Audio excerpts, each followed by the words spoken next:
It's just an introductory bit, so nothing much to I don't know. You can see me, you can hear me, you can see the presentation. Yeah, okay. So I'm Philip. I'm by profession I'm a social scientist, but I'm also a paper money collector. Some of you might know my father, Ludek Vostal. Uh, and I'm a collector interested in several sort of niche or with several sort of niche sort of interests, I would say. One of them being the leper colonies paper money. I'm also interested in ship money, not with paper money with ships on them, but actually paper money that were used on vessels and ships. But I'm not going to talk about this today. What I would like to share with you today is several observations about history and nature of leprosy as a disease, about the character of leper paper money, why they emerged, how they emerged, and where they emerged. And also, and that's the kind of main argument I want to make today, why I want to share some thoughts about why I think that the leper money might be an accidental currency. So that's the plan for today. I should be talking about for about like 45 minutes, 40 minutes maybe. And then we can have a discussion. Of course, that's the most important part and most interesting part of the whole thing, I guess. And I will also claim that the emergence and use of leper paper money or leprosy paper money illustrate fascinating historical contexts that might be relevant and explanatory in our current era. Of course, I've prepared lots of visuals for you about the rarest and practically impossible nodes that are impossible to obtain or very difficult to obtain, and nodes that are non-existent, but there are some records of them. Okay, so leprosy. I will start with some kind of a sketch of what kind of disease we are talking about, because there's lots of misinformation and prejudices about the disease as such. The word leprosy or leper derives from Latin leprosus, and the closest term in English is unclean or dirty. And leprosy is one of the oldest recorded disease in the history of mankind, actually, and reaches back to the times of ancient Roman Empire and perhaps even beyond. Some sources actually claim that in ancient Egypt, leprosy already existed. Those of you familiar with Monty Pythons have already probably recognized Michael Palin from the famous Life of Brian, Monty Python's Life of Brian, who is playing the ex-leper and begging still for money. The first systematic quasi-medical treatments or attempts to understand actually the transmission and character could be dated back to the Middle Ages Europe. These attempts were largely unsuccessful, but not without consequences, I should say. Leprosy, and especially people suffering of it, are often treated as specters and threats in European medieval cities. And due to the physical manifestations of leprosy that I will talk about shortly, the infected people were treated often with anger, fright, and disgust. And such treatment was not simply a matter of aesthetics, some kind of a visual side of how they appeared in public, but it very much sustained the idea that the leprosy is easily transmitted, as was the case of Black Death, the plague that the medieval Europe was struggling with tremendously. Infected people were actually socially stigmatized and visually marked. There was some kind of a mark on their bodies that, you know, should have conveyed the message that they are the ones with lepra or leprosy. They were often treated as outcasts, near criminals, I would say. They were expelled to villages and city outskirts and peripheries. And even worse, they were considered inhuman. They were essentially dehumanized in medieval Europe. And according to medieval moral imperatives and the mental and religious kind of mental schemes, if you wish, the simple fact that someone had a leprosy, someone suffered of leprosy disease, was not incidental. It was a divine or God's punishment. That was the Christian dogma of medieval Europe. The illness was an emblem of a sin, actually, that resulted from past wrongdoings of that given person, and hence the suffering of leprosy was sort of deserved, in a sense. The situation changes a little bit.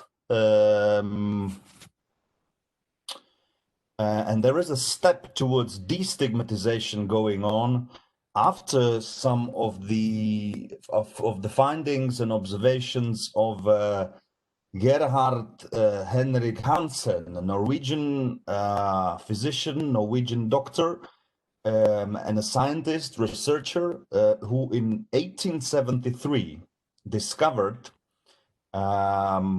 microorganism called Mycobacterium leprae, as you see on your screens. And he convincingly proved in 1873 that leprosy is a bacterial infectious disease, i.e., that the transmission of the disease takes place from human to human in various kinds of ways, and it resembles transmission of a flu. And Hansen thereby refuted the conviction held by centuries, if not millennia, that the disease, the very disease was hereditary, that it spreads via air, and not to mention all the superstitious anti-modern ideas that those who suffer of leprosy deserve it as they are punished by God. So Hansen's discovery was actually quite, and actually for some time, leprosy was called Hansen's disease. So just renaming it was an incredible step towards destigmatization, as I've indicated above. So, but nonetheless, till today, we still hold the idea that leprosy is a highly infectious disease. That those infected lose parts of their bodies, parts of their flesh and limbs. Well, there are several types of leprosy. One of them is skin leprosy, and in final stage of this type of leprosy, of the skin leprosy, it actually might be quite dangerous, contagious, and deadly. However, a much more common type is neural leprosy, affecting the nervous system. And again, you know, it offers in quite a few modifications. I'm not a medical doctor, so I'm not really a medical scientist, so I'm not really ready to go and index all the types of leprosies that exist. So I have been recorded. But what I've registered, what I've noticed is that even the neural leprosy affects very much skin. Very tiny parts of skin really fall off the body, but very tiny.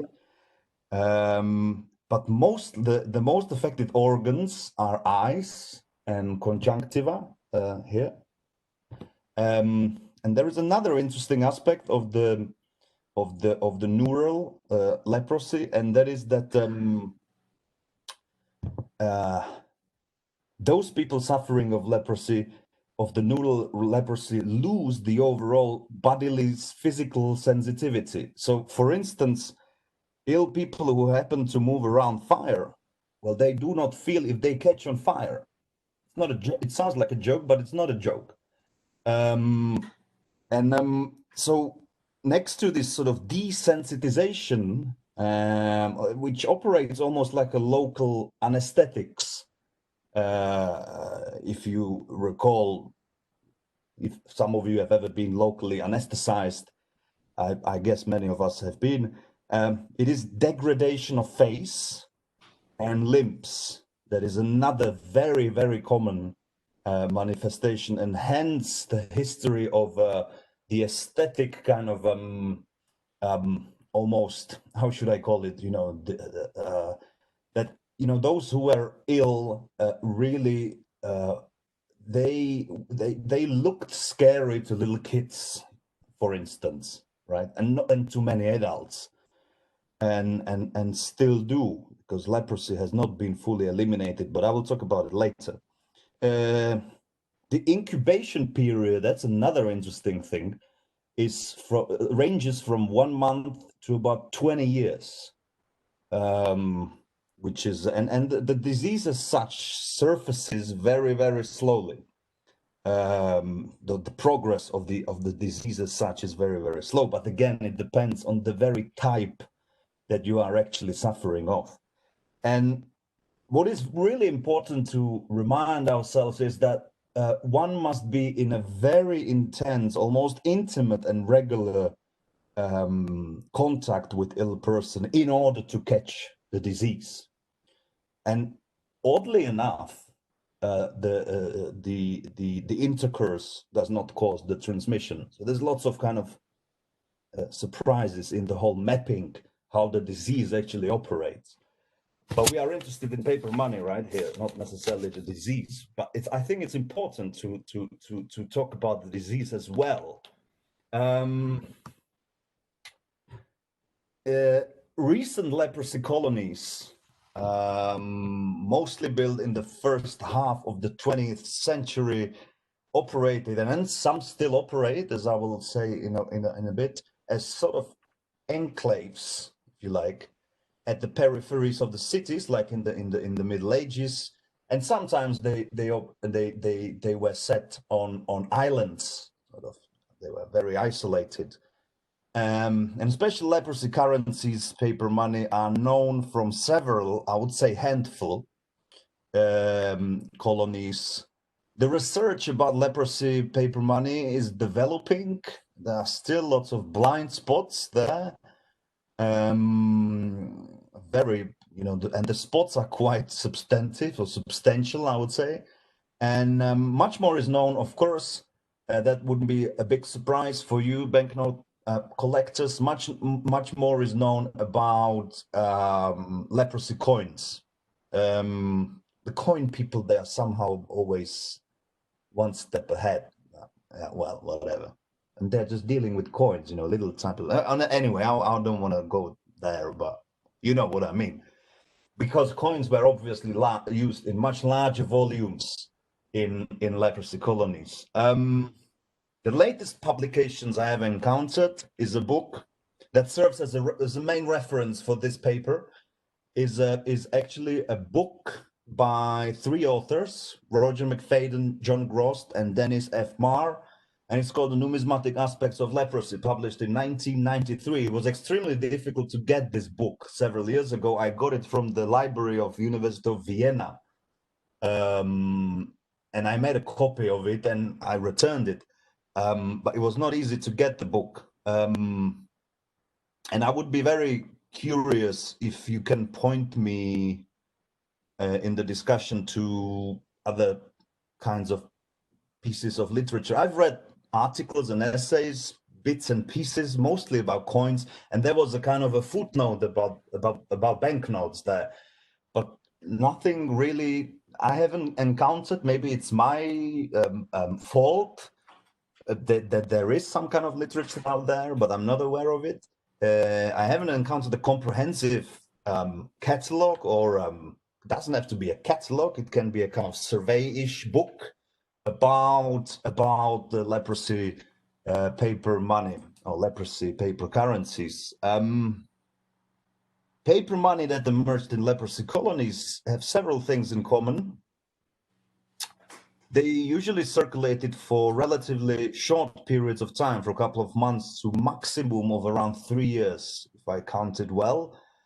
And it is possible to even trace the very period when the leprosy paper money was in circulation in the colonies. And we are speaking about roughly about the late 1920s to the mid 1950s. So that's very, you know, tiny when it comes to the history of banknotes. I guess pen and paper money, it's a tiny slice in a temporal perspective of when the paper money actually emerged and were used in leprosy colonies. Managers, administrators, governors, and rulers who had the power to regulate matters around and in leprosy colonies worked with a thesis that the very disease, leprosy, is transmittable via paper and can contaminate the main circulating currency in the given area, country, or region. And leprosy colonies themselves or local authorities began therefore with issuing their own currencies, mostly, but not always, exchangeable for the dominant currency in the area, region, or a country. However, the paper money that were intended to circulate only in the colonies must have stayed in the colonies. I will get to that as well. And it's, you know, in a sense, to me, well, if you remember the previous slide, Hansen, we had 1873 when he came with the findings that he published in a journal which was quite well known back in the days, and I think it still exists. It's called British and Foreign Medico Chirurgical Review. So it was published in English, not in Norwegian. And Hansen's findings that the disease is transmissible only from human to human, i.e. that it is not the medium of paper that would transmit it. They were simply unknown, they were misunderstood, ignored, mistrusted. Maybe they haven't reached the right persons and the right places at the right time. And remember, you know, he published it in 1873, which, and if we are talking about the first half of 20th century, where most of the paper money occurred in leprosy colonies, that's that's more than a half a century actually. And it's fascinating to me that Hansen's observations and findings and conclusions have not reached the right, as it were, destinations. Well, perhaps that they reached something, but that something was a barrier or a wall of superstitious and prejudices about leprosy. And the uncomfortable fact is that the introduction of internally circulating paper money, the leprosy colony paper currencies, it only deepened the social exclusion of those suffering of leprosy. So they were isolated not only physically, being it in a colony, enclave on an island, but also symbolically. They had their own money, right? And we can find there is evidence of paper money in leprosy colonies in China, Japan, Hawaii, Korea, Malaya, the Philippines, and perhaps Thailand and Venezuela. I forgot to put the Venezuela for some reason. Venezuela is there as well. Thailand, I'm still not sure. I'm trying to find some information about that, because in that book that you can see on your screen from McFadden, Grost, and Marr, there is an info, just a note that banknotes, that paper money actually did occur in some Thai leper colonies, but that's about it. And I haven't been able to find anything about that ever since. So ever since I read the book, which is several years ago. Okay, let's start with China. China is an extremely interesting case because according to unverified sources, which I think is important, there are not that there were, but there are hundreds of hospital complexes solely for patients with leprosy still in today's China. And not only that, China actually, again, according to unverified information, it's pure speculation here. China might be the only, or China, the leprosy colonies or the hospital complexes in China treating patients with leprosy might be the only, these might be some rare causes where paper money are still being issued and emitted. But again, you know, this is unused, and this is a very speculative sort of observation of mine. We have very little, almost zero information about those complexes, though it's very difficult to get some info. And it is in this slide, it is rather peculiar, I should say, that only one type of money medium that sort of, you can see it on the screens, that sort of resembles something like paper money, but not in a strong sense. It only resembles it because it was exchangeable for currency circulating outside the hospital, emerged in, it was a ration card for rice. So it actually was not a paper money or banknote in a strong sense of the word. In Huinhu Leprosy Hospital of Jiangsu province. This is the only information I have about China, which is if there are still colonies issuing or hospital issuing their own financial instruments, let's say, of paper nature, being it ration cards or something that would be closer to what we usually label as paper money, that would be something incredible. That would be an incredible discovery, I think, you know, for those people interested in such a niche things like leprosy paper money. Japan, I think Fabrizio might actually jump in here, but because he definitely knows much more about that. In 1993, when the book by McFadden, Grostad, and Marr was published, there were about 13 national and 3 private leprosy sanatoria, and there was about 8,000 patients in these facilities in 1993. I don't know what the situation is right now. And again, as I said, Fabrizio can correct me, but we know very little about Japanese leprosy currencies. They are, at least they are not in, there is not a comprehensive survey about them available anywhere. So there's much more research that needs to be done. What I've read is that there were, before 1955, they were extensively used in leprosy colonies. And after 1955, in 1955, they were actually officially banned and prohibited by the state authorities. And McFadden, Grostad, and Marr, they identified 3 leprosy sanatoria where paper money was used. The first one you see on the left-hand side of your screens, it was Nagashima Isen, with 2 denominations, 1 and 5 yens. Then in another sanatorium called Oku Kombo En, 3 denominations were identified, 50 sen, 1 yen, 5 yen, and they were apparently, these that you see on your right-hand side, if the sources are correct, they were apparently in circulation from 1933 to 1955, and that would be the record. That's 22 years. And that would be the record among all leprosy currency paper money. There will be a record time period that some leprosy currencies were in circulation actually in a colony.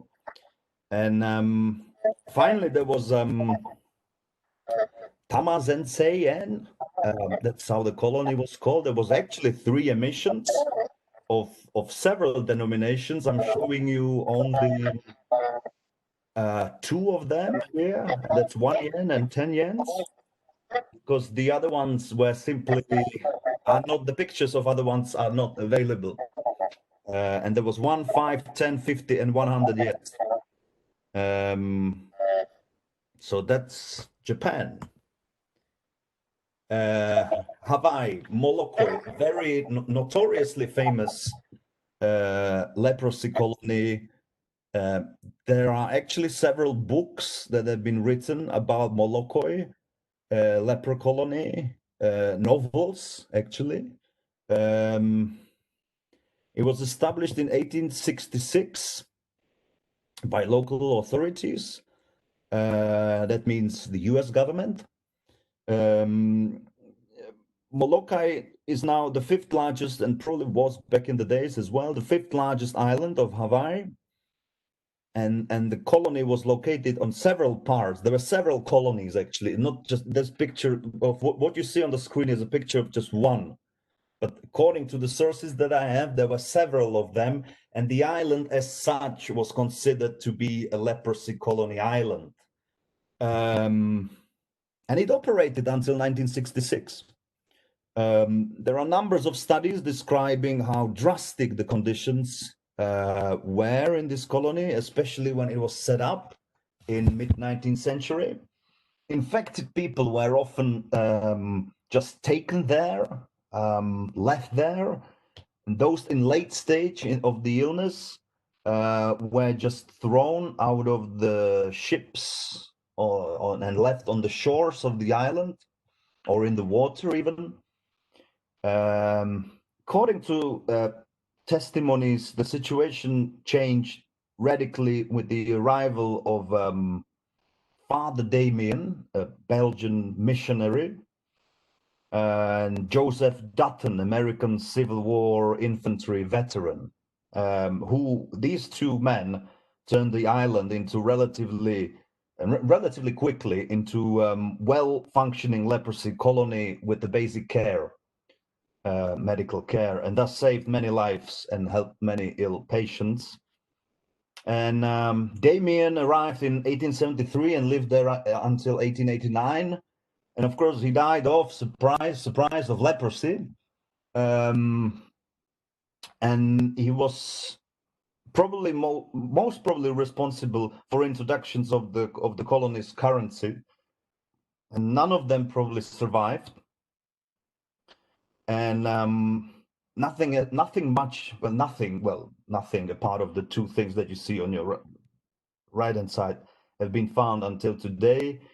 And had the paper money were used in Molokai, there would be the oldest leprosy paper money in the historical record ever, probably. They are only 2 types of, again, like with the Chinese leprosy colonies paper monies. There are only 2 types of paper money that researchers were able to identify. And they are, again, not paper money in a strong sense of the word. We are talking about 2 remainders that are some sort of a fiscal or financial instruments of a paper character, and 2, of course, unfilled remainders, ratio ticket and ratio bill.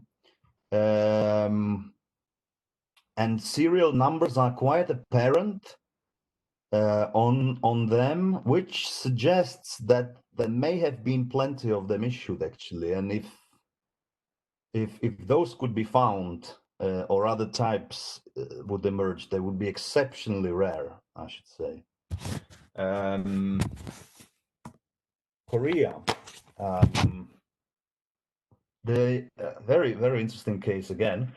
The beginnings of leprosy colony called Biederwolf, very European German sort of name. They reach back to 1909 when it was founded by Presbyterian missionaries from the US South. In 1986, it hosted about 200 patients, both ill and cured. And it became a hospital and a kind of social center where the cured people actually decided to stay for the rest of their lives, even though they could have left easily. And according to available information, Japanese occupants ordered in 1926 to move the colony into an island called Yulhon. I hope my pronunciation is correct. The colony was thus cut off from the rest of the world from the year 1940 onwards. And it begins to emit its own currency, including notes for covering employees' salaries, employees of the colony. We know about paper money of denomination of 1 sen, and according to other sources, it might have been called 1 yeon, Geon, and 50 sen. That's the same case, but could be called yeon probably. There is only one surviving node that we know about that you can see on your right-hand side, which is exhibited in the museum which the leprosy colony turned to, which is nowadays called Wilson's Leprosy Center and Rehabilitation Hospital.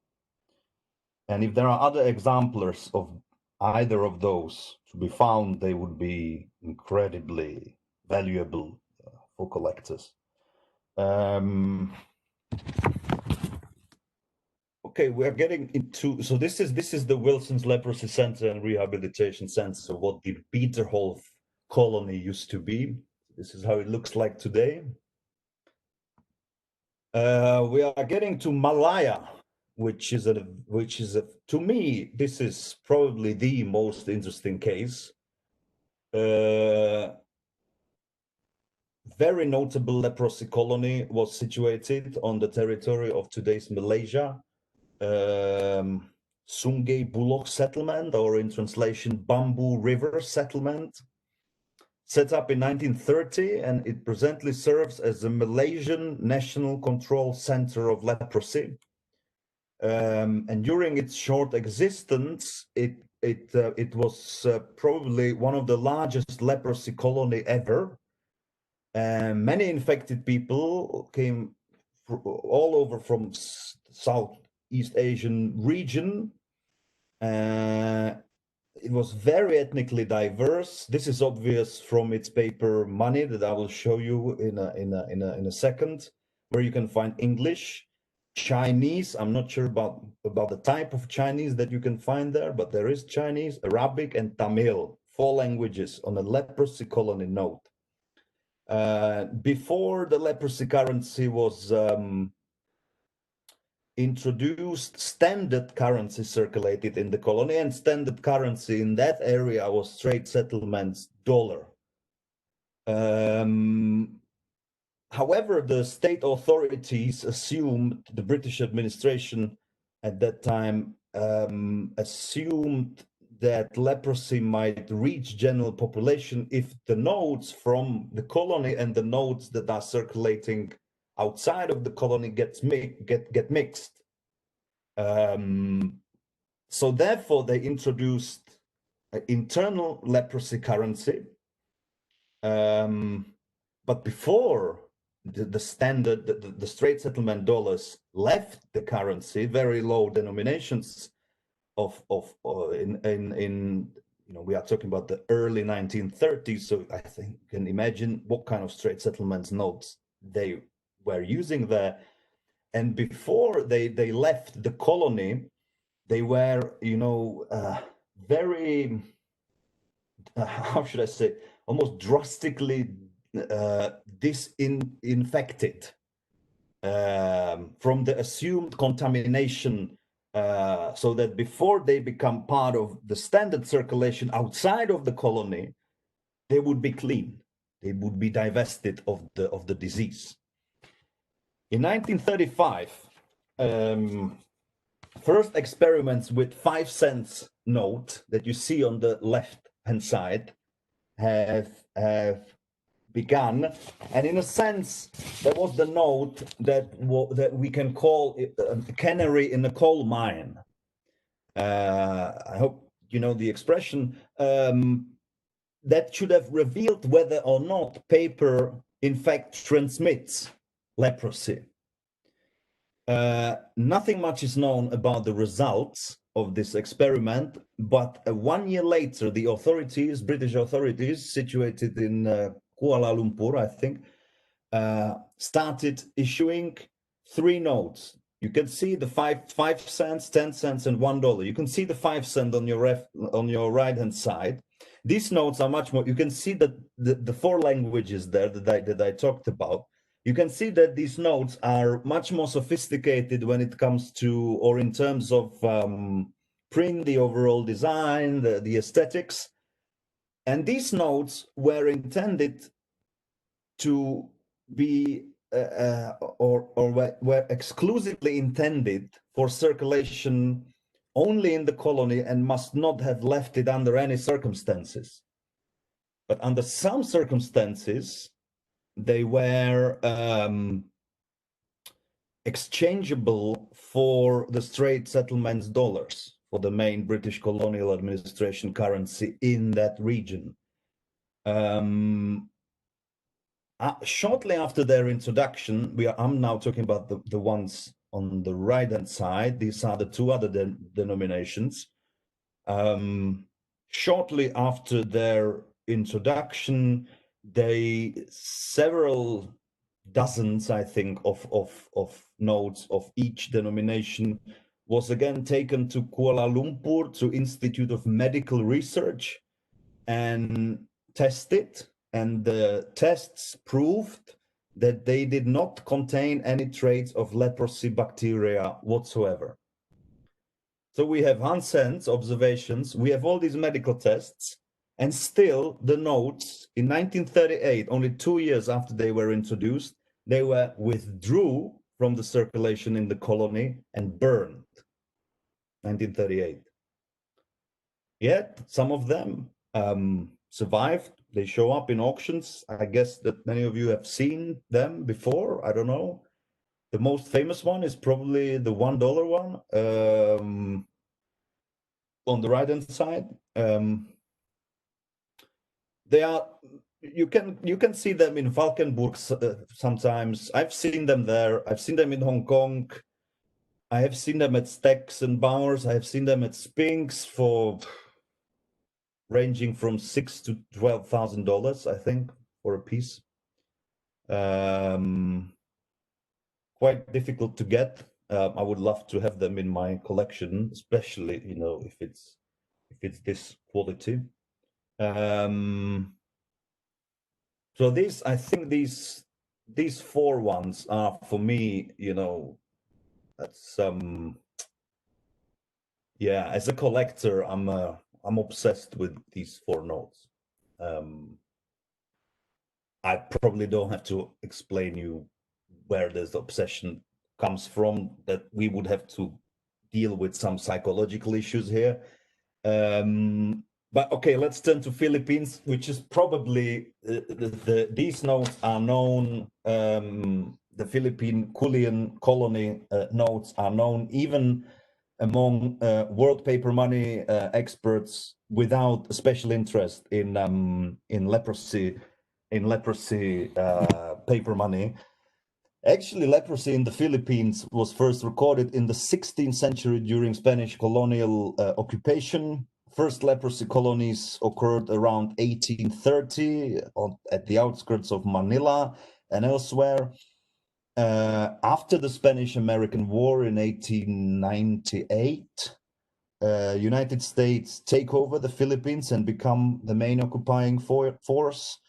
And it quickly emerges that the conditions in leprosy colonies are extremely dreadful in the Philippines, and the infected individuals did not have the basic medical or any kind of care whatsoever.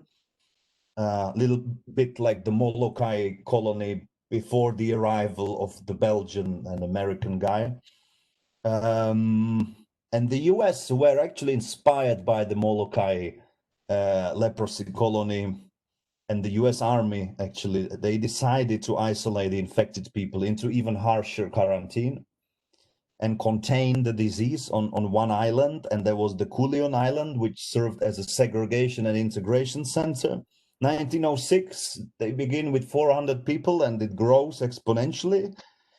The facility operated until 1952. The paper money, and that's the most interesting thing, you know, these are the most known, the volumes of these notes was extremely high. They were printed in high numbers. Therefore, we still have lots of them for relatively, in relatively good conditions and for relatively cheap prices. But the funny thing is that they were issued only for about 2 months, or 4 months the most, I think, if I got it correctly. Only right before the Japanese took over the Philippines. That was 1942. Several denominations existed: 1 cent, 5 cents, 20, 50 cents, 1 peso, 5 pesos, and 20 pesos. That was the highest denomination. What was actually happening at Culion or in Culion during the Second World War, we don't really know. It is not documented. And as I said, of all leprosy colonies, paper money, these are quite easy to get. They are quite cheap, and they have probably the most boring design. And there are several variants, I think. There is authorized, the non-authorized variant by the president there's 1, 5, 20, and 50 cents. There is error print. If you look at the right-hand side, on the left-hand side, you see 50 centavos clearly written right in the middle of the note. Right here, do you see my pointer? And right here on the right-hand side, you see that there was 20 and that it was retyped to 50.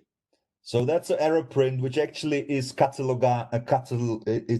it was noted by editors of PIC, the special catalog, and the error type is actually there. There was also a second emission of the lower denominations, and I'm trying to get as many as possible of the low denominations to identify other variants and other oddities, if you like, because I, for instance, found I think it's 5 cents, and it doesn't have equal number of these columns here that I'm showing you.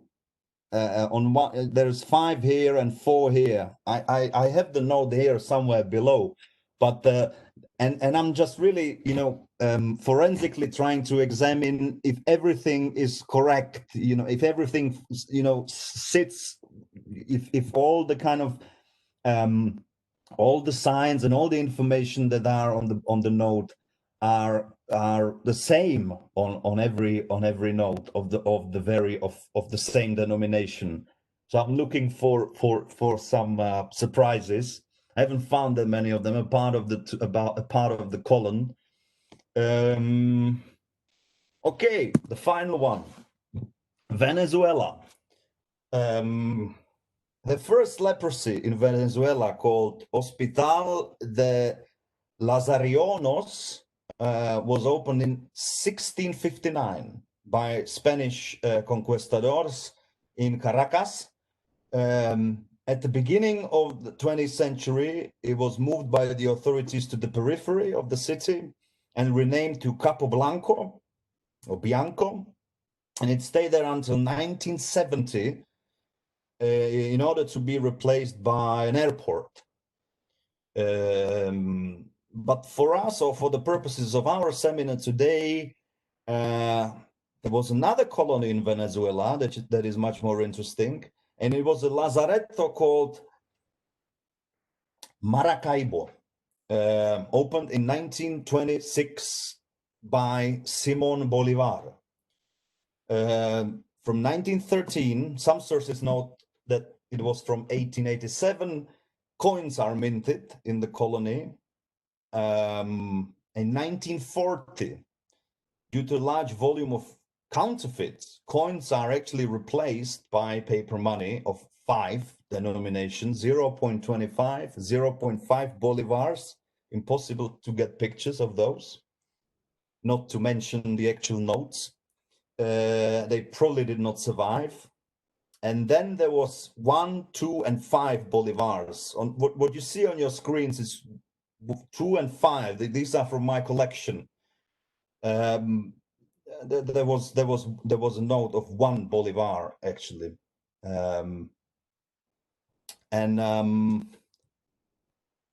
they show up in auction every now and then, rarely, but they do, and there are multiple variations. I think that the Venezuela leprosy colony notes, these ones in particular, can be the ones with the highest number of variations, because there are variations with serial letter, then there are variations serial letters B and C, then without serial letter.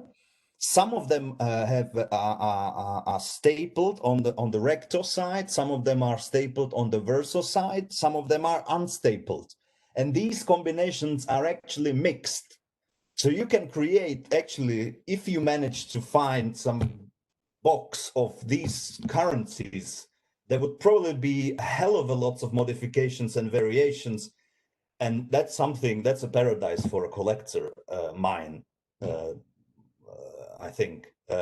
So if some of you knows about the box with these notes, let me know.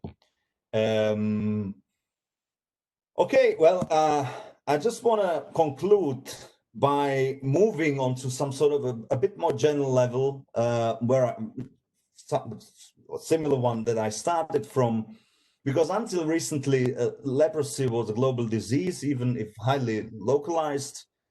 There is no doubt that European colonialism in past 500 years massively advanced the spread of the disease. And in spite of unprecedented medical progress of past decades, leprosy has not been fully eliminated. So that means that it's still with us. There is no vaccine against it. It's being treated by a combination of very strong antibiotics. And in places that cannot be reached by basic medical care, leprosy still remains a threat. There is about 200,000 cases yearly, according to WHO, primarily in Brazil, India, and Bangladesh. Reliable data about death rate are not available. I was not able to find them. Well, what's interesting to me, because I'm a sociologist by profession, what's interesting to me is that studying the emergence and regress of paper money currencies in leprosy colonies is not only sort of a specialized category in notophily, but also a sort of a testimony of mechanisms of power and segregation. And leprosy paper currency is a historical cultural artifact which serves as a memento of the intersection of scientific knowledge, prejudices, and politics. The paper currency was introduced at the peak of modern era. Don't forget about that, of modernity, and disregarding the existing medical knowledges. And their introduction was backed up by prejudices that various artifacts, or including paper and paper money, transmit the disease after infected persons manipulate with them. The general question attendant to the leprosy paper money story that I'm trying to convey here is super contemporary, I think, because how accurate the information or knowledge is, if there are any at all, employed by state authorities affecting lives of millions are? What are the institutions, if any, that contemporary ruling socio-political elites rely upon? I think that the contemporary boom of near medieval superstitions and myths that we are facing nowadays, such as that the world again, the world is flat, according to some people. There are conspirations about the chemtrails, remote controlling of people's minds. This is all very unsettling. It's very amodern, I would say. Perhaps even dangerous. You know, if Trump labels climate change as a hoax, the effects are simply devastating. I'm not saying they might be, but they are devastating. Because they result in relativization of science and scientific knowledges, being it climate change, vaccination. So the subject of politics is then the interpretation of reality as such. It's not anymore a discussion about competing visions, either conservative vision or progressivist vision of the future, and about how to tackle burning issues. This is all displayed by excessive emotional media pictures, shouting, loudness, and tweets that lead, in effect, they lead to symbolic and real violence, you know, violence that takes place between adherents of one interpretation of reality and their opponents. And even if Hansen's, still returning to Hansen here, even if Hansen published his finding, as I said, in English, half a century was not enough for them to be accepted or to reach British and American authorities, or Spanish for that matter.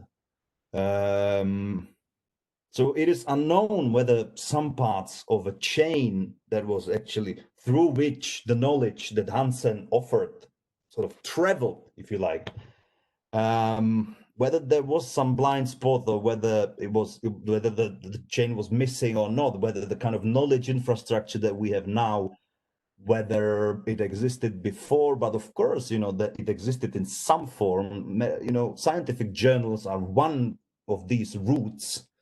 And it must be said that even if somewhat, and this is the very end of my talk, even if somewhat exaggerated conceptions of leprosy,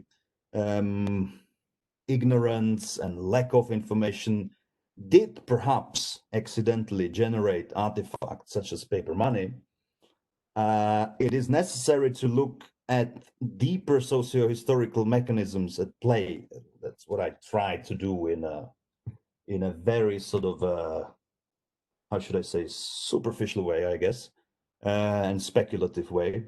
Any denial of science feeding the belief that paper transmits leprosy or COVID-19 for that matter, right? There had been discussions about that. Or that any scientific observation is bunch of lies that we hear from some is very anti-modern, regressive, and destructive, I would say. It deepens parochial, ignorant perspective, prejudices, and their transformation into dangerous worldviews, not in any way different from medieval dogmatism we began with when reality was a subject of tribal and folklore constructions and interpretations. So, as you can see, I'm a passionate collector of leprosy paper money, but at the same time, I'm highly ambivalent about them. So, but that's the nature of any scientific endeavor, I'm afraid. So, well, thank you very much for your attention, and I would be happy to discuss with you your thoughts and impressions and criticisms. Thank you, Philip. I'll open the floor to questions. I haven't received anything via chat, so if any of the participants want to ask any questions, I can unmute you. So, or you can unmute yourself. Just let's not try to talk over each other's. Any questions?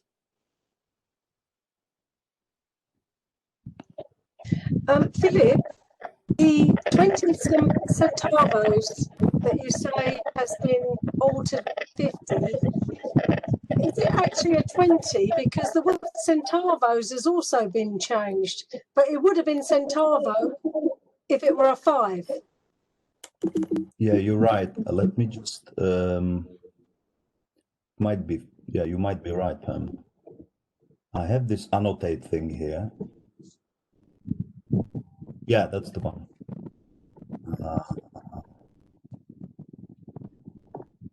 It would be easier to amend a 5. Well, Yeah, but I think if you look here, the 50 remains. yeah. And here it's first it was 20, then over typed, I guess, with 50. I don't know. Difficult to say. I don't have any knowledge about how it emerged. Is this something you have a picture of?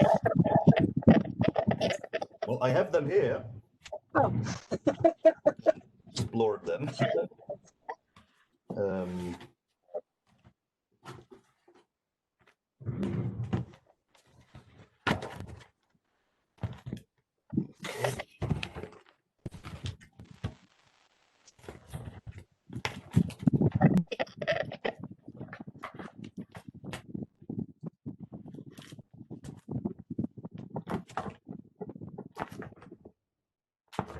I think this is a picture from my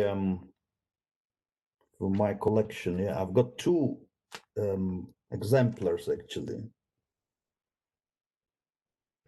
So this is one of them. That's 8541. Yeah, this is the one that I have. Where is it? This is the one that you see on the screen. There is another one, and it's again. It says it's I don't know. It's the same. It's the same case. You know, it's a 50 cent. And the overprint is there as well in almost the same way as you can see on the right hand side here. So I think it was treated as 50, and first there was a mistake. Maybe there was too many of 20. I don't know. I don't really know.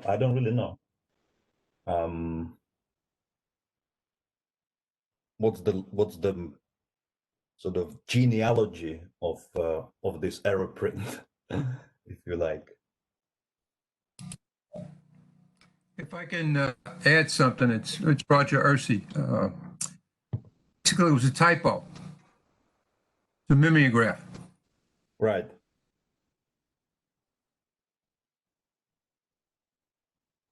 Could be, yeah.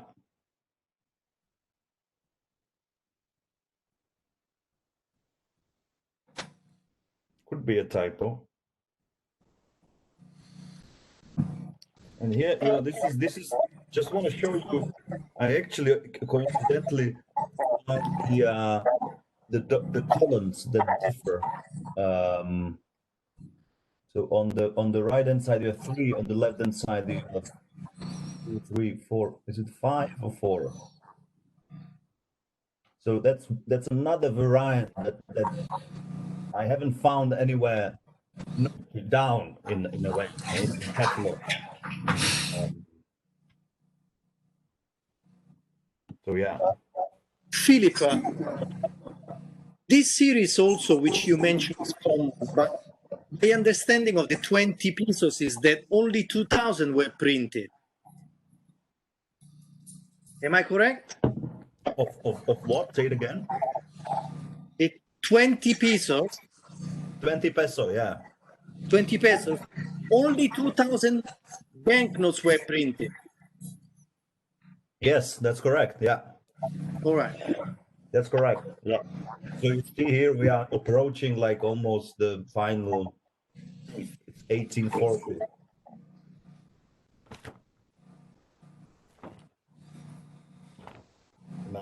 Any more questions? Yeah, I have another one with the serial number 1067. So that very much kind of I think that it is the case, definitely. And I think we talked about it, you and I, somewhere. Philip, has it ever been ascertained as to where the bacteria has come from at all? I haven't seen anything along these lines, to be honest. No. No.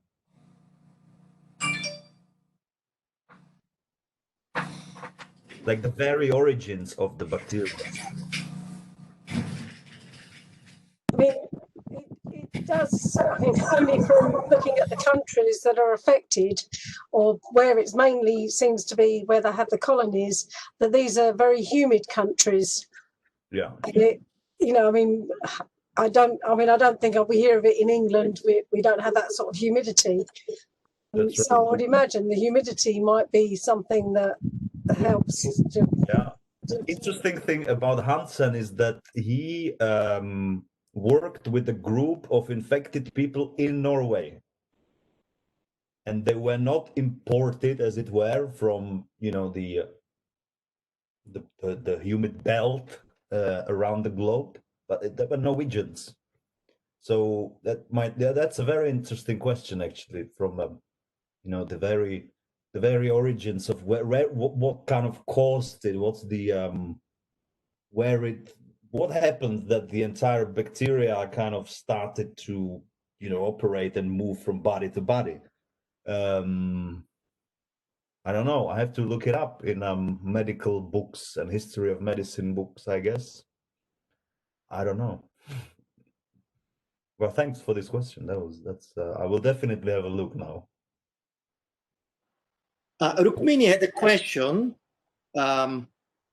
whether they were designed and printed at the same presses as regular notes. I'm not sure if she's referring to the Filipinos.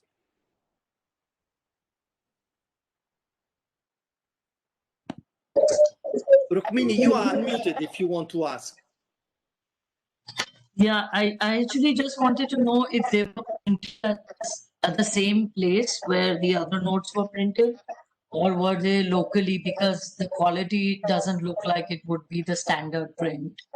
So just if you can throw some light, not specific to any, but just generally, say in the Malaya Straits or maybe wherever you have this information. I would have to check that out, but as far as to be, you know, super precise, but as far as I remember, they were printed in the same place on the Kulion Island.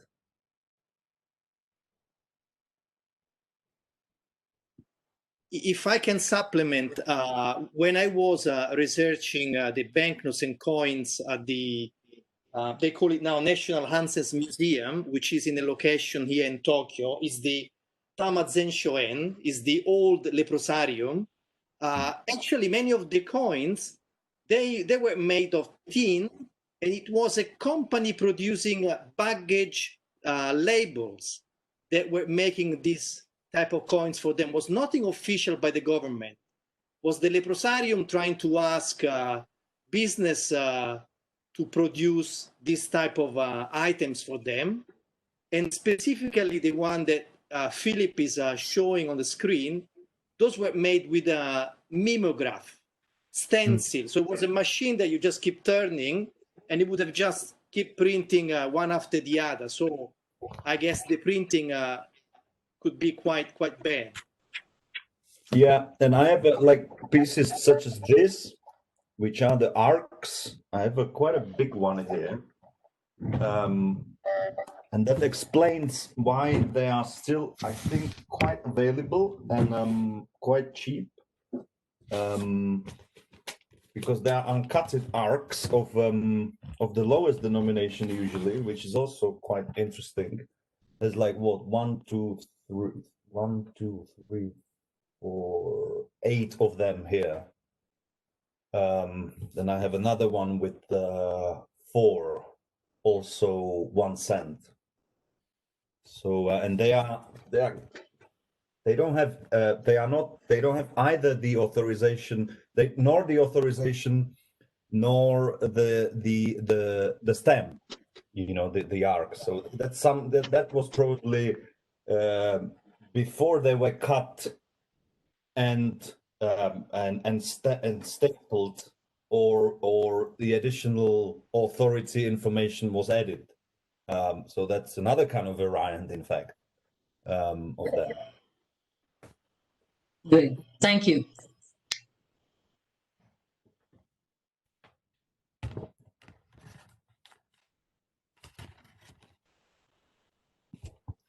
Any more questions for Philip? Philip, this is Mark Lazarus here. Just had a quick question regarding the people signing the banknotes, or I suppose stamp signed. Were they generally all to do with the leper colony itself, or were they officials from outside also that signatures were found off on the banknotes? Thanks. I think it would be different from case to case, from colony to colony, because as far as I remember, for instance, the Malayan, these ones, they don't have signatures, first of all, and they were printed in Kuala Lumpur and then actually transferred to the colony. When it comes to the Philippines, difficult to say whether they were signed, if I understood correctly, if they were signed in the colony, or if the signature was somehow, the signatures look strange to me, to be honest. If we look at these three signatures, it's like that they have also been part of the reproduction printing sort of machine, rather than every single one piece being signed. With the Venezuela ones, I don't know, to be honest. This is something I haven't looked into, but it would be an interesting thing to figure out who these people actually are. That's what I was asking, because if you go back to the Philippine notes, there's two people who signed from CLC, which I suppose is the leper colony. Yeah. But the guy at the bottom is ECC. So I was wondering, is that some sort of who is this guy, and what is his association Chairman with the of ECC? Well, that's is it some sort of mission? Colony Center? I don't know. I have no idea. Okay, cool. No worries. No idea, but I will have a look into that. That's very Mark, sorry to interrupt, Mark. It could be, I think that Bureau of Health Colonial Leper Colony. So he could probably be the chairman of that. I don't know. I don't know what the abbreviation is, but could be something like. Sometimes these leper colonies were also run by missions, so maybe it's something to do with the larger mission. Or something. I'm just curious. Yeah. That's true. That's true. Yeah, that's very interesting. I never thought about the abbreviations. The first two they make sense, that's for sure. But where they're in the colony, as such, or where they're located in Manila, I don't know. I guess that the president who is here,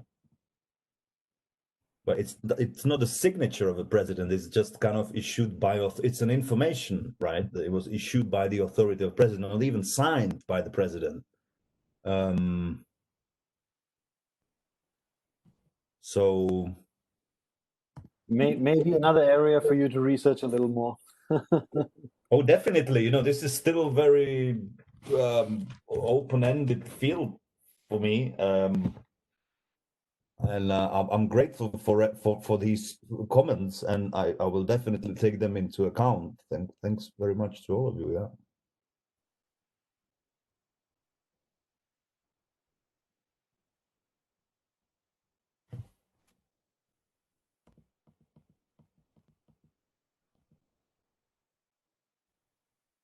There is a leprosy colony that we'll call Leprosy Island off the west coast of Canada here, and it follows exactly what you were saying about was predominantly Chinese that were put there.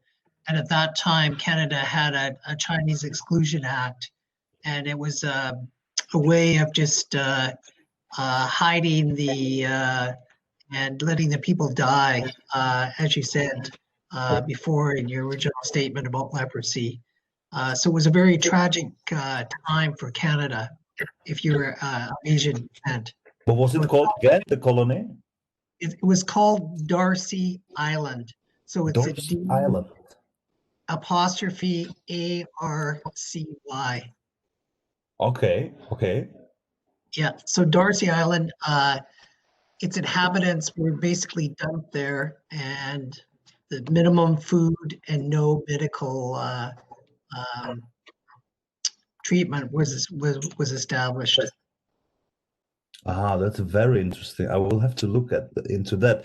It actually might be in that book that I mentioned from these three authors, but I might have disregarded it for some reason. Because what I was looking for were only colonies. There were many more of not just those that I mentioned there, but maybe hundreds of them. But I concentrated only on the ones where where something about paper money is known, that paper money were used there is known. So I will have a look into that, definitely. If I'm not limited by paper money and I would open up myself to coins, my research span would probably expand, quite substantively, but I just cannot open. It's my dad's sort of how he kind of shaped me in a sense, I cannot open myself to coins. Sorry for the coin collectors among you, but with all the respect, I'm just paper guy. He was just here. He didn't want to show his face. He was just controlling what's going on.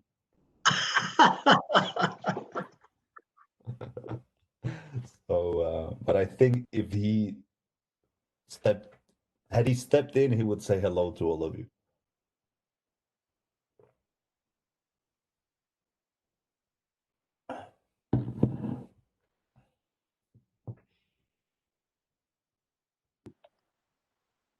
Any more questions?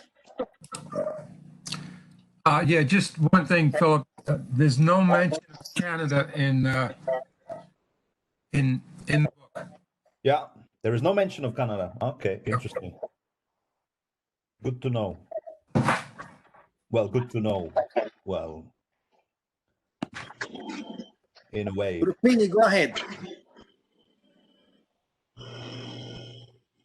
No, I just had a simple comment saying that it was a very interesting presentation, and I had not seen these notes. So thank you for sharing them. I had not looked at it. Yeah. I'm very glad that you find it somehow. Because there isn't too much information on the web regarding this area or topic. It's very niche and probably lost because of the context. But it's interesting now with COVID recently and the discussions on how paper versus polymer versus plastic cards are carrying, any of these infections. It's kind of an interesting take, at least at this point now, because it's become relevant again, in a different context. So thank you for sharing. Well, on my pleasure. I really enjoyed talking to you, all of you. Philip, collect only niche things and nothing else. That's what I'm doing. That's what I'm doing. Yeah. Thank you very much. I enjoyed it. And say hello to Dad for me, will you? I will, Roger. Okay. Be well, everybody. Thank you. Thank you very much to Philip and to everyone. Philip, I will have a small certificate of appreciation for sharing all this info with us. So I'll send it later.